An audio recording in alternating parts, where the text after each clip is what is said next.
A ideia desse terceiro vídeo é a de dar algumas ideias sobre aplicações de conceitos anatômicos para o sistema respiratório.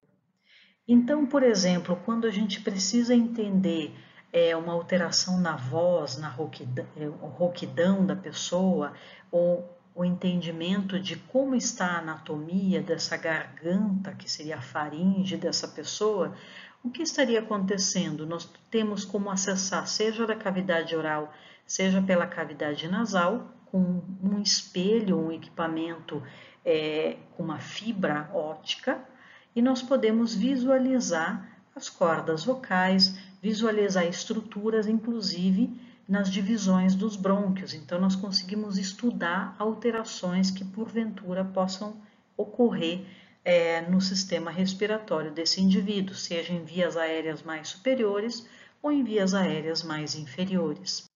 Agora, um outro conceito importante e que é muito mostrado, né, quando a gente discute a questão de doenças respiratórias, é a questão de a falta de oxigênio. Então, nós temos muitas vezes a ideia de que o indivíduo que tem uma doença respiratória, como uma própria doença provocada por esse novo coronavírus, na Covid, né? Nós temos a ideia de que basta a pessoa ter uma cânula com oxigênio e que ela estaria bem. Sim, em condições muito leves de qualquer doença respiratória, onde a capacidade de trocas gasosas esteja reduzida, uma cânula dessas poderia ser suficiente, sim. Agora, em algumas situações é necessário que seja insuflado o ar com uma pressão maior. Então, existem equipamentos, cânulas, que insuflam, que injetam ar com uma pressão constante. Então, eles precisam ser um pouquinho mais agressivos no seu funcionamento. Muitas vezes também nós temos a ideia de que basta a pessoa ter uma máscara dessas e que ela estaria bem. Mas numa situação como a Covid, em que a capacidade respiratória reduz muito, nós vemos que é necessário às vezes criar quase que um escafandro para isolar essa pessoa e colocá-la numa alta taxa então de insuflação de ar também. Então, muitas vezes a gente tem a ideia de que a pessoa, quando ela tem um catéterzinho, ali ela está entubada, e não, isso não é intubação. Quando a pessoa está entubada, ela está nessa situação, e não é apenas um tubinho passando pela boca, não é apenas isso. O processo de intubação, ele envolve várias estruturas do nosso sistema respiratório. Então, quando se faz a intubação, chamada tecnicamente intubação orotraqueal, nós temos que acessar pela cavidade oral, puxando aqui a base da língua, para que se encaixe adequadamente aquela cartilagem epiglote que impediria o tubo de passar aqui adequadamente. E agora esse tubo é passado por trás da língua, por trás da cartilagem epiglote e entra na nossa traqueia.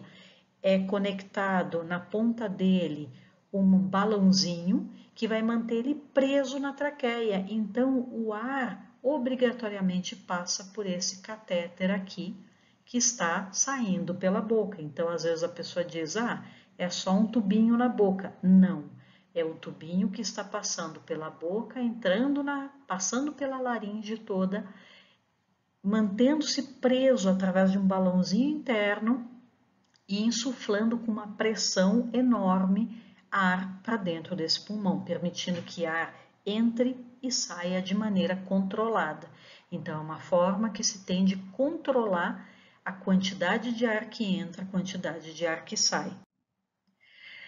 Em outras situações, e isso é mais comum em situações de uma emergência, como aquela edema de glote, onde aquela mucosa em torno das cordas vocais incha tanto a ponto de não se conseguir mais passar ar, ou de um acidente onde existem lesões muito grandes no rosto e não se consegue mais fazer passar o ar faringe e laringe dessa pessoa, é necessário fazer aquilo que é popularmente chamado de traqueostomia de emergência, mas o nome técnico não é esse. O nome técnico envolve a cartilagem tireoide, que é aquela cartilagem grande em formato de escudo que se projeta na frente do nosso pescoço e que tem uma proeminência, que é chamada popularmente de gogó ou de pomo de Adão, e abaixo dela a gente consegue palpar uma depressão e uma outra estrutura dura, que é uma outra cartilagem da laringe, chamada cartilagem cricoide. Então, por isso, ela é uma cricotireoidostomia, porque nós fazemos um furinho entre a cartilagem tireoide e a cartilagem cricoide. Então, onde está apontado aqui nessa figura. E o que acontece? Aqui a gente garante que o ar esteja passando abaixo das cordas vocais que estão aqui acima. Então, se a pessoa tem um edema de glote, consegue respirar. Se a pessoa teve uma lesão muito grande de estruturas no rosto, ou mesmo em algumas estruturas do pescoço, se consegue fazer passar o ar. Isso numa situação de emergência, numa situação em que em poucos minutos a pessoa vai morrer. Numa situação que é mais crônica, numa situação em hospital depois, quando a pessoa tem que ser mantida durante muito tempo com uma ventilação especial ou para que se possa corrigir cirurgicamente uma série de lesões, por exemplo, ou retirar um câncer de laringe, por exemplo, é feita aquela outra cirurgia que é chamada de traqueostomia. Então, são estruturas diferentes que têm que ser acionadas. Então, enquanto a cricotireoidostomia age sobre essa cartilagem tireoide e a cartilagem cricoide que estão aqui, a traqueostomia vai agir sobre a traqueia que está mais inferior. Então, nessa imagem aqui, de uma laringe dissecada, nós temos o osso hioide, que é um osso aqui na base, bem embaixo do nosso assoalho da boca. A cartilagem tireoide, que é essa cartilagem grandona, aqui a proeminência laríngea, aqui a cartilagem cricoide, então a traqueostomia de emergência é feita aqui, a traqueostomia verdadeira é feita aqui embaixo. E ela precisa ser feita num centro cirúrgico.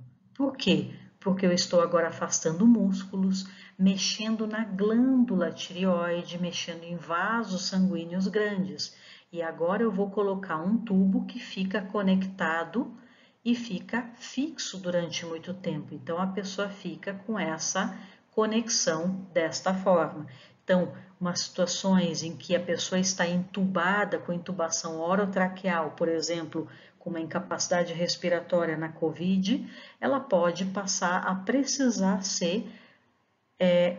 ter a colocação de uma traqueostomia, ser feita uma traqueostomia, por quê?